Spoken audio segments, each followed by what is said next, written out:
You're watching Imperfect Heroes Insights into Parenting, the perfect podcast for imperfect parents looking to find joy in their experience of raising children in an imperfect world. And I'm your host, DJ Stutz. Let's get started.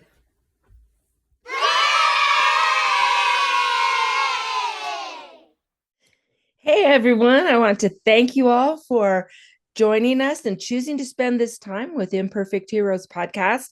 And I have such a great guest today, and it's on a topic that is so near and dear to my heart. Of course, anything to do with kids is pretty much near and dear to my heart, but this is Evelyn Shaw Corley. And Evelyn, you just have so many answers and so many options for us as parents, grandparents, even teachers. Why don't you tell us a little bit about your company and then what you do? Oh, thank you so much for having me, DJ. I super appreciate this.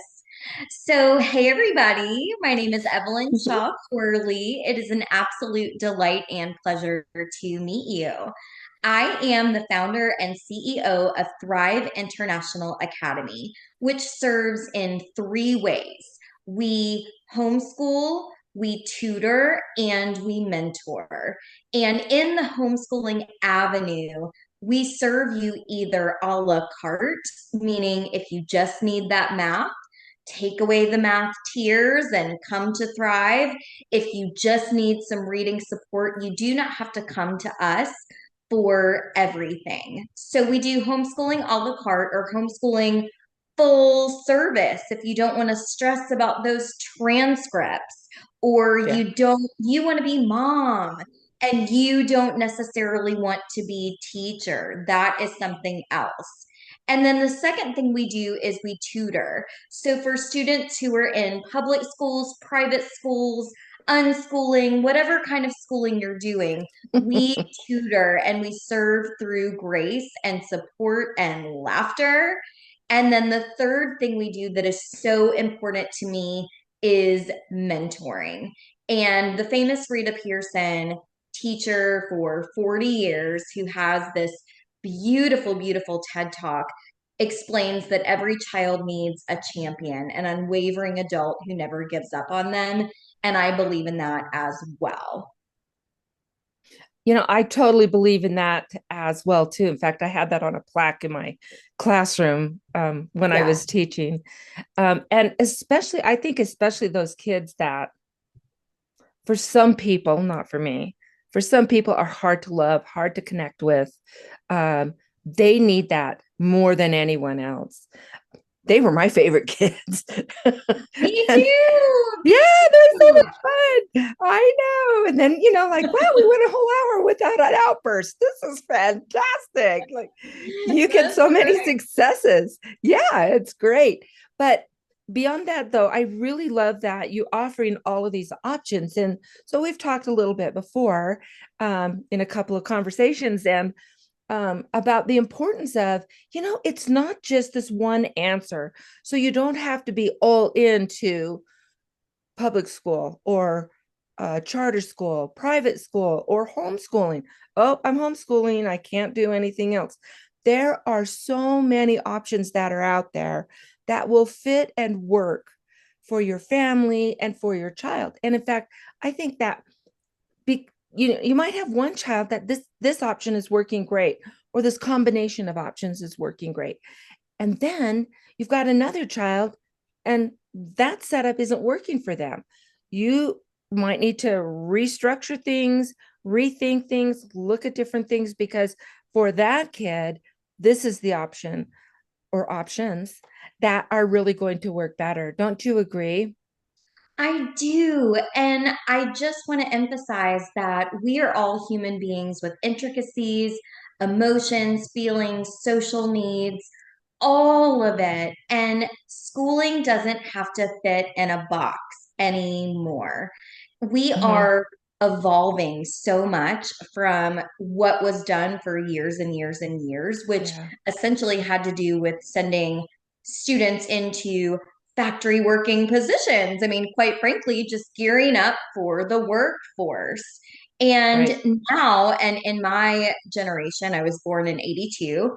And in my generation, we were told graduate from high school, get a 4-year diploma, and everything is going to be fine. And Hmm. come to find out, it wasn't necessarily fine. And I don't necessarily use all of my diplomas and certifications every day in the land of entrepreneurship because it's a different world, it's a different Right. place. And I think we need to keep these things in mind with our kiddos, tweens, and teens, in that Hmm. schooling does not need to look the same.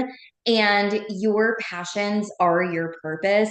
And you can make money with what comes naturally to you, which is something Right. that I think that we didn't so much look at in the 80s and the 90s. We just thought you get this job, you work for 30 or 40 years, and you weren't necessarily happy.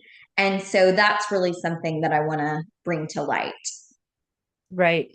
And in fact, I think so. The Dirty Jobs guy, Mike Rowe, Hmm. he's he's got this organization, a nonprofit. I don't know exactly what it is, but they actually give out grants to kids who don't want to take that 4-year college plan, but maybe they want to be, a welder or Yes. a car mechanic or a plumber or whatever that's out there. And they have that. What I love about it is they have to show that they are hardworking, they're involved in their community. There's a whole thing that they have to go through to be able to qualify for that. But it's true that what kids really love to do may not be, you know what Cookie that four cutter. year exactly. Yeah, exactly. And so and that starts even at a very young age where, I have let's say I have a preschooler or a primary grade child, and they are crazy into dinosaurs. So Oh, I yeah. can use dinosaurs as like my counters. You can get little toy dinosaurs and okay, give me 10 dinosaurs or even 10 brontosaurus or you know Yes. 10 raptors. But and then you can do sorting, that's science. And you can say, well, let's put all the pterodactyls in one pile and all of this, or all the blue dinosaurs and all of the green dinosaurs. And they'll be more engaged because they love dinosaurs, right? Yes. Dinosaurs Yeah. can be your love language. Oh my gosh, girls and boys. I had girl, it's so cute. Yes. Like they've got the most adorable little dinosaur girl dresses and stuff. And they come and they're So all so cute. proud. Yeah, so cute, so cute. But I think that starting young and letting our kids know, you want to learn about that? Let's go learn about that. Let's do it.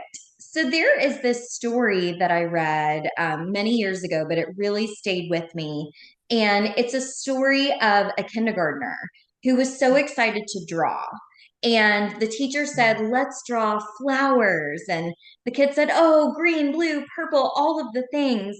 And the teacher said, no, no, no. We're going to draw a flower that looks like this: one stem, three petals, two leaves.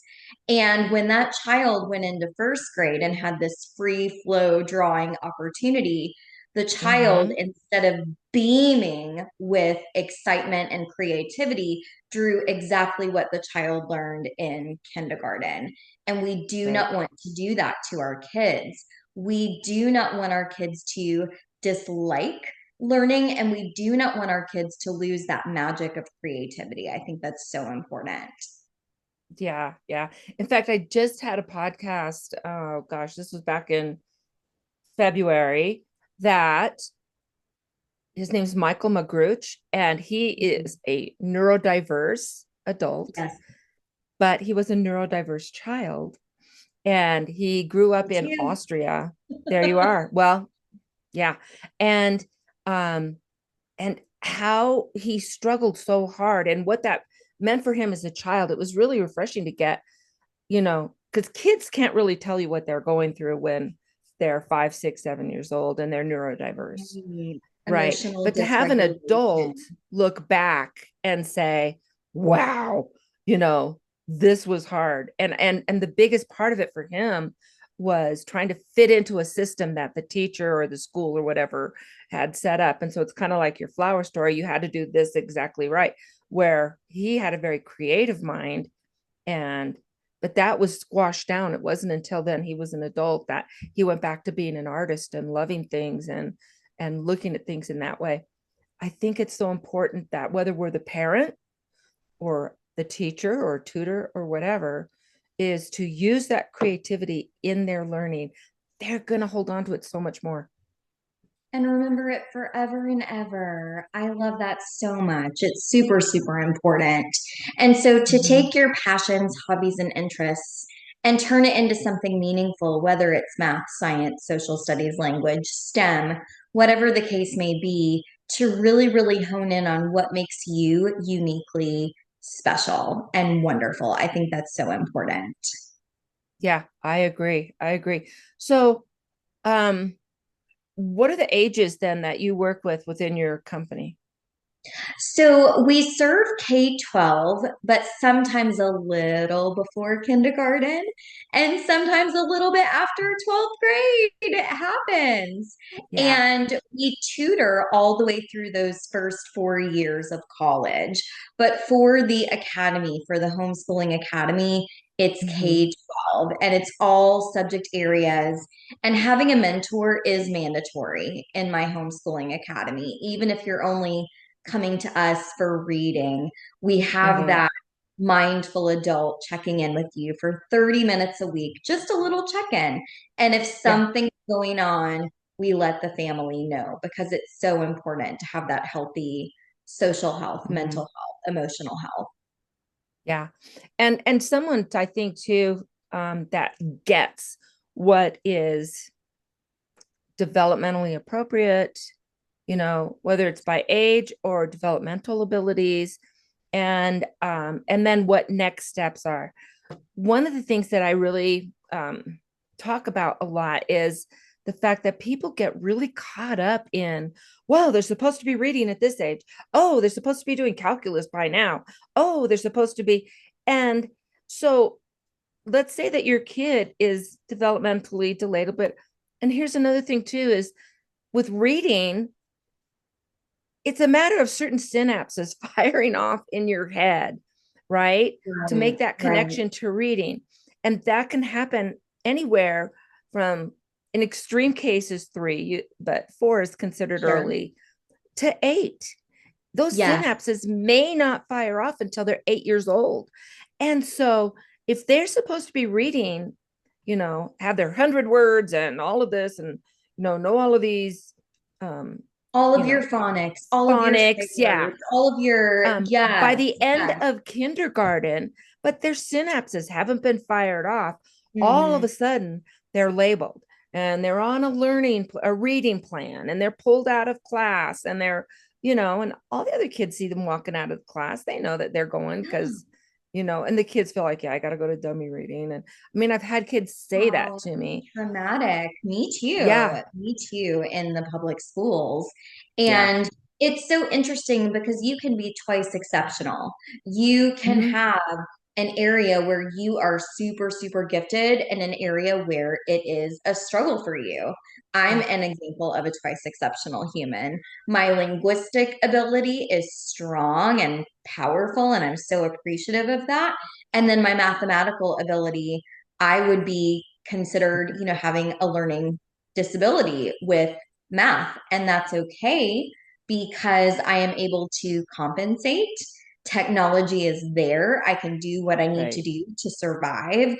And I Mm-hmm. have been able to find careers and pathways that allow me to be successful. So I don't believe that every student needs to take X, Y, and Z for math. I don't believe that every student necessarily needs to read at a collegiate level. I think there's so many pathways to Mm-hmm. success that have to do with your goals after high school. And like you were saying, DJ, um, it's really important to not push it with reading and with math and to know that that developmental capability will happen. and you will reach your highest potential when the time is right. And that is so important to take into account and to not feel like something is wrong necessarily. Right. Right. And and so it's important to say, "Oh, you're here. I don't care if you're 4 or 7. This is where you are. What's the next step?" Because if we That's keep right. trying to push them way up to, a first grade level when they're still firing off at a kindergarten level, um, Mhm. they miss all those steps in between. And so they need to be able to hold on to the knowledge. And that added knowledge is based on all of these steps that are in between. And so if they take a leap and they don't have the foundation of those bricks, that are holding everything together at the bottom, that is going to tumble down like it was built on sand, right? Oh, yeah. And we have pandemic kiddos. We have Yes. a 7-year-old in my academy who started school for the first time. This is Mm-hmm. how we open a book. We read from left to right. These are the things that we do. This is how we interact with the teacher. This is how we, all of the things, because our kiddos not only experience trauma emotionally, they also experienced academic trauma. And you may Mm-hmm. have seen on the news that the nation's report card for reading and math scores are lower than they have been in years and years. And that's Yeah. because they're missing these foundational pieces.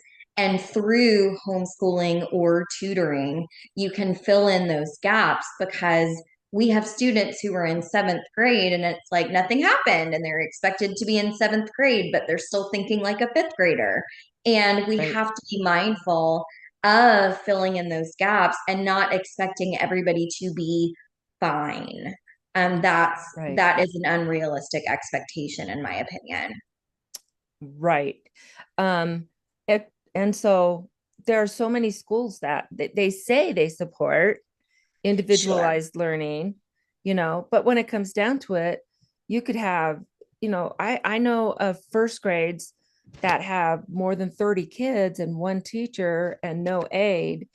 And so how are you going to individualize for each one of those kids realistically, right? Right. You can put it in your And lesson plans all day sure. long, but Mm-hmm. it's not happening with fidelity because it's No. impossible. It's Right. absolutely impossible. Right. And it's easy to get mad at the teacher, which is, man, talk about stressful. So you've got, people from up high pushing, got to get this done, meet this goal. And then you've got parents who are saying, my kid hates school and they're unhappy, or, my kid isn't getting the support that they need. And most of the time, it doesn't mean that the teacher isn't trying. It means that he or she is just overwhelmed with, and especially now with the coming back from the pandemic, so many kids are at so many different levels. And Yeah. so you're really trying hard to meet them where they are. And it can be difficult. Some teachers are super talented at this. They are Oh, yeah. amazing, right? But other teachers are more linear in thinking, and so it's a struggle for them. It doesn't mean that they don't care. It doesn't even mean that they're a bad teacher. It just means, like everyone else, they process information, differently in their own way. So, that's a big thing. And so I think having programs like yours where you can get a mentor, or you can even just get someone to come in and say, tell me where my child is Yes. on math or on science or whatever. Tell me where they actually are. Forget grade levels, forget all of that. Amen. Yeah. And I think Mhm. that is such a great and important tool for parents to be able to have. Um, I think so too. And then we take an opportunity that's coming up, which is summer. And there's so much mhm. that you can do in the summertime to fill in those holes and to fill in what I hate to even call a deficit. It's just something you haven't seen or experienced yet. And to do that in a Mhm. one-to-one or small group setting is huge. It's so powerful. And that can change the trajectory of your life. literacy skills and basic Mhm. mathematical skills will change your life. And so that is why we do what we do at Thrive International Academy. Right. So we're airing this in May, and summer's right on the edge here, as you Yeah. said. And I think this is me. I think that if you're thinking, gosh, my kid isn't fitting in school and things aren't working right, I wonder if homeschooling is something that we could work with or not. Is it going to be overwhelming? Is it going to be fun or miserable? That's a perfect time to find out. Is Mm-hmm. during summer break, you know, and to try some of these homeschool ideas or platforms. And there's so much information that's out there. I know your company can help with that too. And then you can see through the summer, oh, yeah, I can do this. Or, yeah, Mm-hmm. I really love my teachers. Sure. And you can see what works well for you. And I have friends who love sending their kids to public school, and that is Oh, yeah. amazing. That is absolutely amazing. And then I have other friends whose kiddos might be bullied or Mm-hmm. families who travel. I have a friend whose family has an RV and they travel across the United States and all they need is Wi-Fi and they're getting that consistent learning. And one thing Mm-hmm. that the pandemic has shown us is that in tutoring, you need to have the same person. It's all about relationships. On demand Yes. tutoring that a lot of the school districts started with was very unsuccessful because it didn't have to do with the foundation of Mm-hmm. relationships. And so we are in negotiations. Hopefully by the time this airs, it'll come to be, but we are in negotiations with the school district to be their tutoring provider. Same tutors, same group of students together for long periods of time. And I Mm-hmm. think that is the secret sauce is relationships. And you are exactly right. And so whether your mom or dad or even big sister or brother, they Mhm. participate. I'm the oldest of seven, so I know all about Mhm. that. But you or even the teacher, if you don't have that relationship with the child, so if Yes. they don't either walk into class and feel like, hey, Johnny's here, and Yes. Johnny can be a tough kid, but it doesn't matter. I miss you when you're gone. Our 100%. class isn't the same. All of those things. And we may be saying in our head, it's actually calmer without you here, but it's not the same. you know, We've all been there. haven't we all? Haven't we all? But and then as you're a parent, so if you are, a working parent, as most are these days, and you come home, what's your reaction when you're picking up your kiddos or when you walk in the door and they're there? Is it like, oh, hard day, I gotta go and change clothes, or I just gotta relax for a while? How does your child feel then about that relationship and your need for that child? Every kid needs to feel needed. And so, or Absolutely. do you walk in the door and say, "Where's my babies?" That's And right. give them hugs and say, "I've had a hard day at work, and you know what? Knowing I get to come home to you made it all okay." And tell me about your day. If you only spend 5 minutes when you come home doing that, the studies show that it makes it's a huge difference in the relationship between that parent and the child. And so your 5 minutes are up, you've given them all that love and attention, you've kissed their mom or dad, and you say, okay, I gotta go up and change my clothes. I will come down in 10 minutes, 20. Man, if you had a really bad day, maybe you need a half an hour to change your clothes. Exactly. Exactly. But you can even set a timer and the kids can hold the timer, and when the timer goes off, then come get me, make sure. And so I know that it's time for me to come down. Think of the difference in that kind of an atmosphere from a child's point of view of the evening when the family all gets back together again, or compare it to, oh, I've had a bad day. This is horrible. Get away from me. I just need to calm down. You're so right. You are so right. And kids tweens and teens are highly sensitive beings. They feel us, they are watching, and they know, and they are responding and reacting to what energy we give out, and they are soaking it up. And Oh, so, yeah. what do we want them to experience? What do we want them to remember? We want them to remember loving, open arms. And it's important, like you were saying, DJ, if you're having a bad day, you can be transparent about that, but Yeah. take the time for that 5 minutes. I'm so glad to see you. How was your day? It's amazing. And then take your 30-minute change clothes, whatever you need to do so that you Mm-hmm. can be your, I wouldn't even say your best self. Let's be real, but so that you can be a positive, loving parent.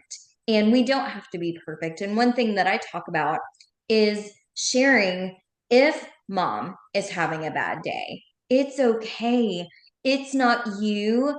I'm having a tough day. I love Absolutely. you. If I say something and if it doesn't sound whatever, I just want you to know.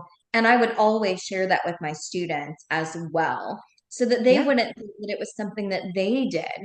Hey guys, I'm Mm-hmm. really tired today. Just so you know, I didn't sleep well last night. I need you to know it's not you if I seem a little bit different today. I think that's really Mm-hmm. important. Yeah, I agree. I agree. And then once you've got that strong relationship with your kid and they trust you, right? Hmm. Now they're going to crave time with you. They want Yes. to be with you because um you are their hero. And it doesn't mean that you're, a doormat or pushover. you, No. you still have strong values, you still have strong boundaries. You're just not Yes. screaming at them about it. That's right. We don't do that, but what else can we do? And then put it back on the kid. What else can We we can do do this if or we can mm-hmm, do this. And they're mm-hmm. both great choices. Exactly. So be sure that what you're offering, you know, I know parents that will say, "Oh, do you want to help me with dishes? Or, do you want to clean the toilet or something?" Like they're just so, Dishes. yeah. But then they'll resent you for doing the dishes. They know you played a game on them. They're aware of that. Uh-huh. So That's so instead, it can true. be, do you want to bring the dishes from the table or do you want to help me load the dishwasher? Beautiful. Because now it's Beautiful. I both love that. getting the job done, but they have a choice. And I think that's a big thing with our little guys is they want to be heard and they want to be counted. And so it Yes. doesn't mean they get the Cocoa Puffs at the store, Amen. you Hmm. know? And oh, you're not going to give me Cocoa Puffs? I'm going to throw a tantrum here and embarrass you. Oh, your tantrum doesn't embarrass me. You're fine. I can see you need to cry. So you can cry here. We can go out and cry in the car, and not worry about people walking by. Because now I'm the old lady that's walking by. And I used to, when my kids were little, they think I'm a terrible parent. And and now I know what that old lady was thinking. It's like, oh, sweetie, I'm so sorry you're having a hard time. I wish I could help, That's or and right. there have been times when I pat someone on the back and saying, "You're doing good, mom or dad," and I had people Yeah. do that to me. And so quit worrying about what other people are thinking. And let's just, yeah, we're not getting the Cocoa Puffs. And especially since you were crying and throwing a tantrum, we're definitely not getting the Cocoa Puffs. But, maybe No. we'll put them on the list next time, or maybe maybe you're not into the sugar cereals or not too many of them, which is all healthy ideas. But so then say, we have this other thing that's on the list. But if you need to sit here and cry, that's fine. We probably won't have time to go get all those things though, because I have a limited amount of time. And so you choose. I'm fine with either one. And then really be okay with the choice that they take. So if they choose, I want to sit here and cry. Okay. Okay. Let me know when you're done. I love you. Do you want me to sit here? Do you want me to stand up? I'm fine. Still not Mhm. getting Cocoa Puffs, but That's right. That's right. But we can have our emotions, and it's okay to have emotions. yeah. Yes, yes, yes, yes. And so, and maybe in some of the things that you do, like, so you do start with sometimes kids that are pre-K. So maybe they're Yes. showing signs that those synapses are firing off and they're interested in reading. And so you want to give them those extra opportunities. And the nice thing about having a company like yours or a tutor or a mentor working with that child is then that person does understand what the next step is, That's right? right. And there is no limit. There is absolutely no limit. And we will do passions-based studies with our Mm-hmm. children who are just, like we were talking about dinosaurs earlier. If dinosaurs Yeah. are your world, we can go down the rabbit hole of dinosaurs and dive into that. It's so important. So we start with where you are, and with some of our pre-K and K students, if they're ready to learn, let's go. And if we're working on emotional regulation and picking out which color we identify with today, let's do that. If it's all about singing songs, let's do that. It is all about starting with where you are and having that comfort, because we don't Mm-hmm. want anybody to hate school. That once No. once that happens, then you've got some roadblocks. Then you've got some difficult things going on to overcome. But if you know that school is a safe space and a place for fun and Mm-hmm. learning, which is fun, Mm-hmm. you're good to go. And so that is so much of what we offer. Absolutely. I even have families, my niece, so I have 70 nieces and nephews, and um, some of them are not much younger than I am. Oh, Yeah. So my husband, he's the youngest of nine. So he became an uncle at 3. wow. Okay. That's Yeah. awesome. And with me being the oldest of 7, I didn't become an auntie until I was 25. Sure. Sure. Yeah. See, so are very different experiences. But so one of Russ's nieces, they are now living overseas in Thailand. I think yeah, it is. It's Thailand. Mhm. And, and so their son, who just as he's in his freshman year of college right now, but they did that online homeschooling, and so he was Oh, yeah. getting, the cultures, both cultures, because his father is Thai and my our niece is not. And so he was getting all that cultural stuff. He was getting the better education, and now he's going to college and doing very well.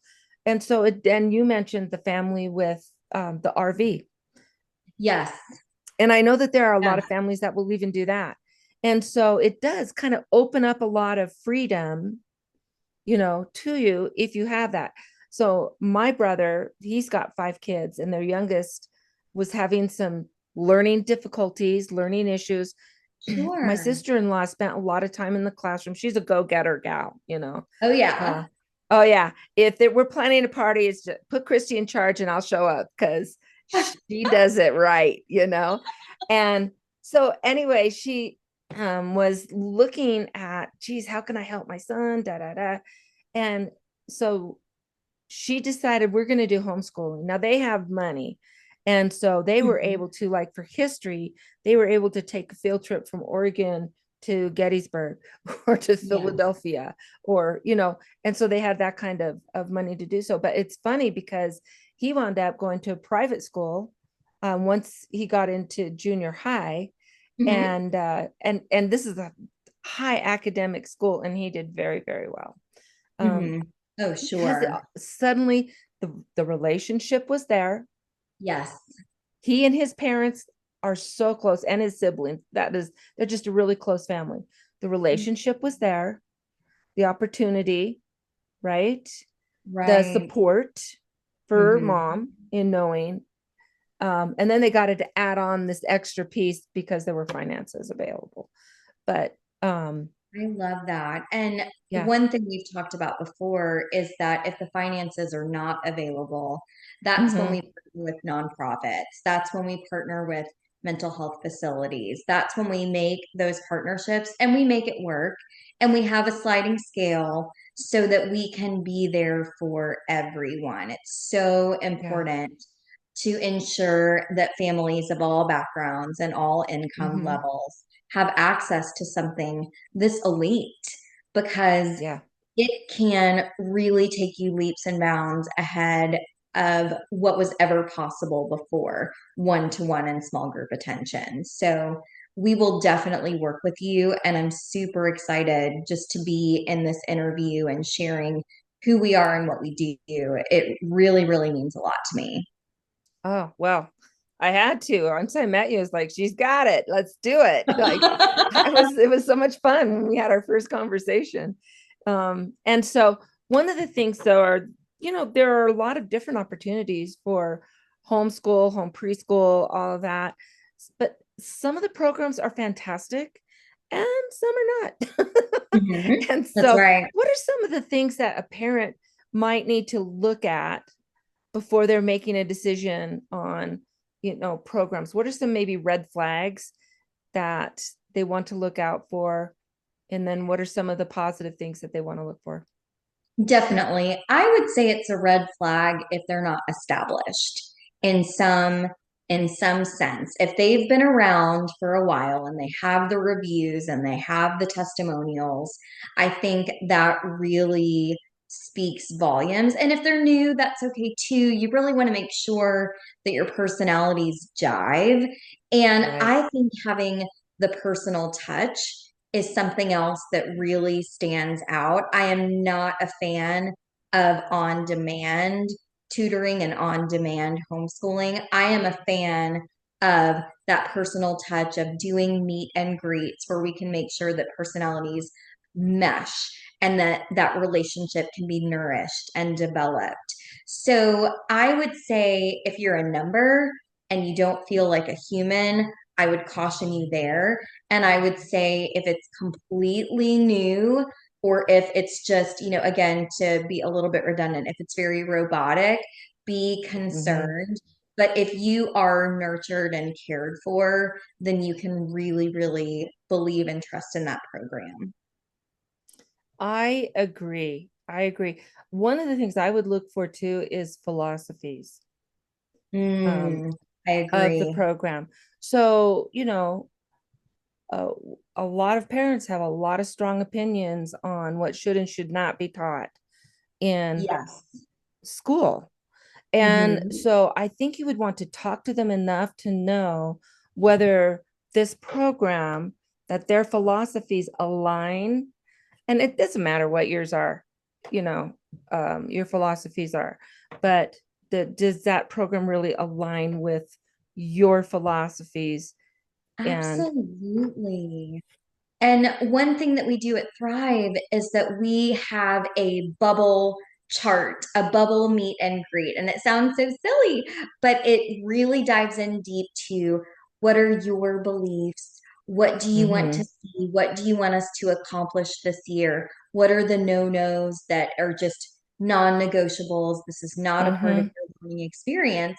And mm-hmm, to be totally transparent, our nation is super, super divided right now. mm-hmm, And we want to be respectful of all opinions and all beliefs. And I think that that is super important.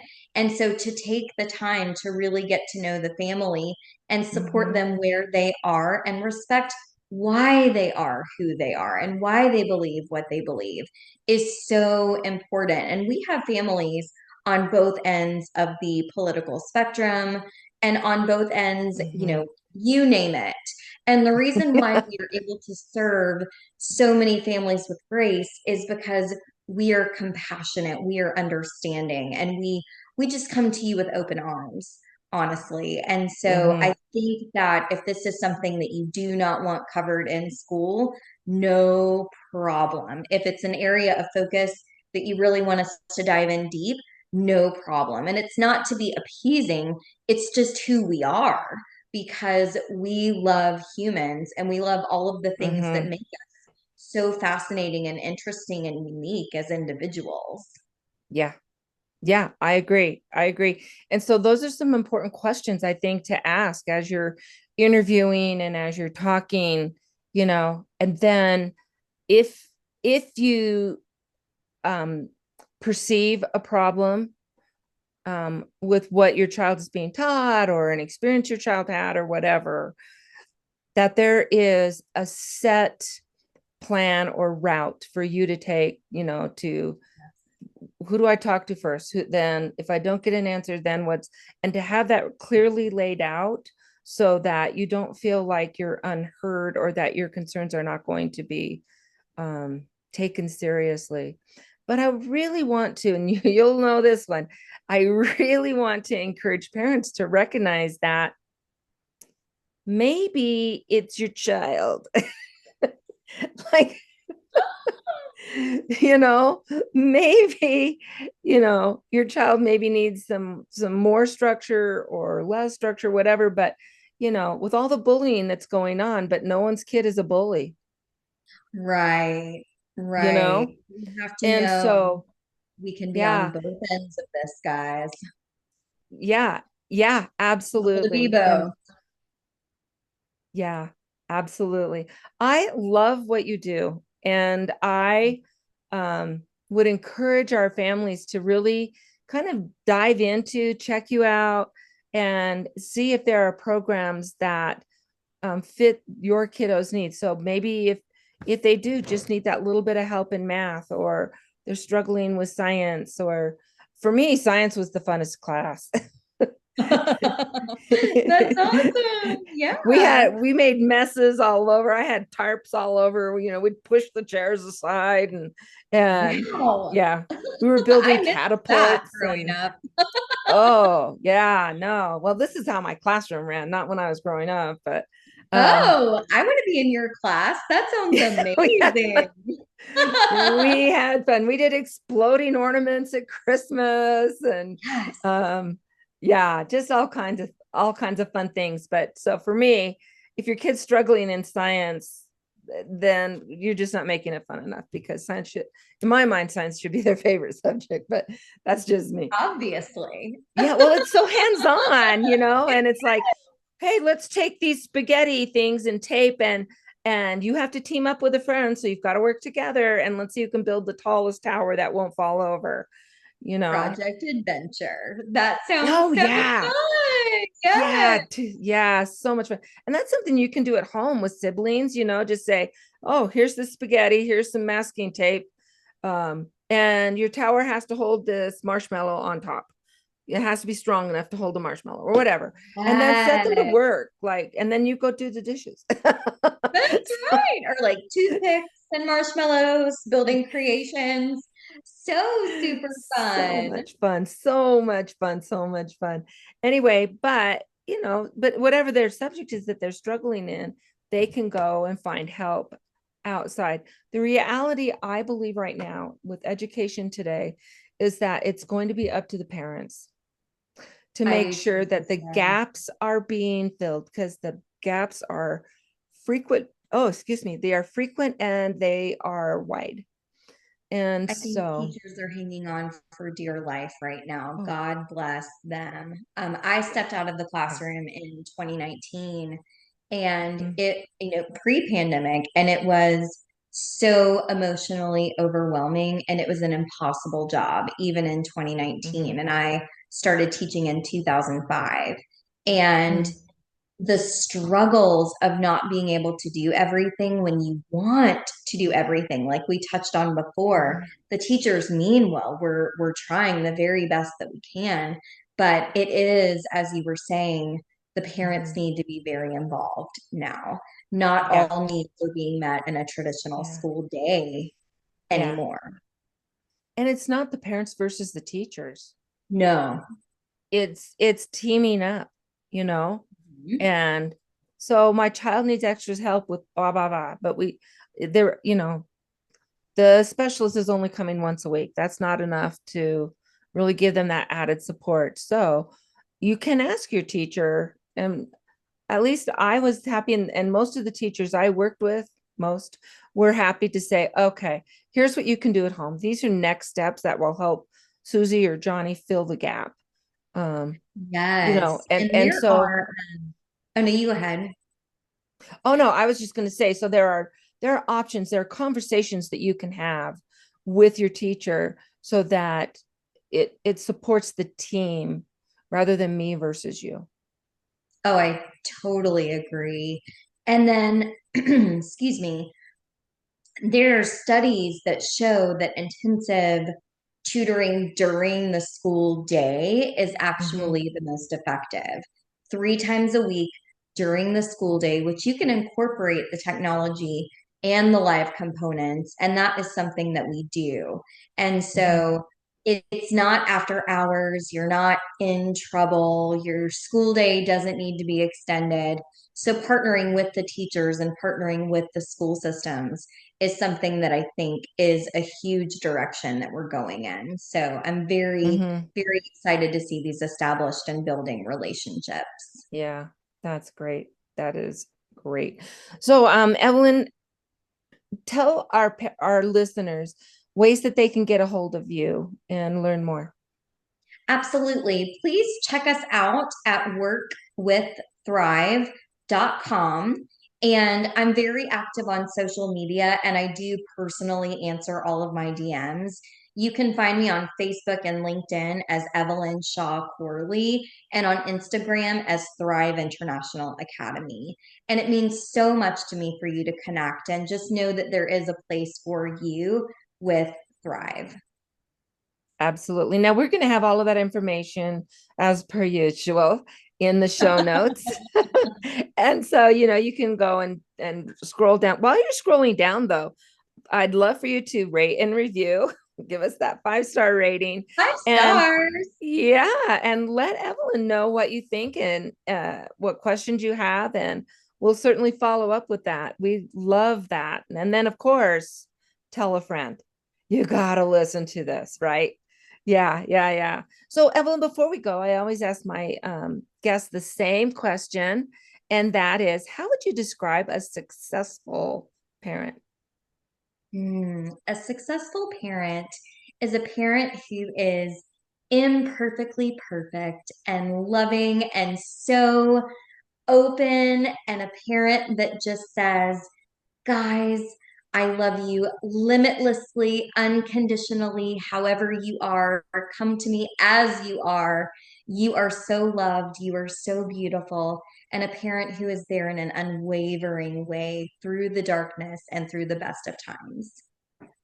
I love it. And you're so right on. You are so right on. So, Evelyn, thank you so much for spending this time with us. I loved it. Thank you for having me. You betcha. Bye, everyone. Oh, wait, wait, wait. Hang on.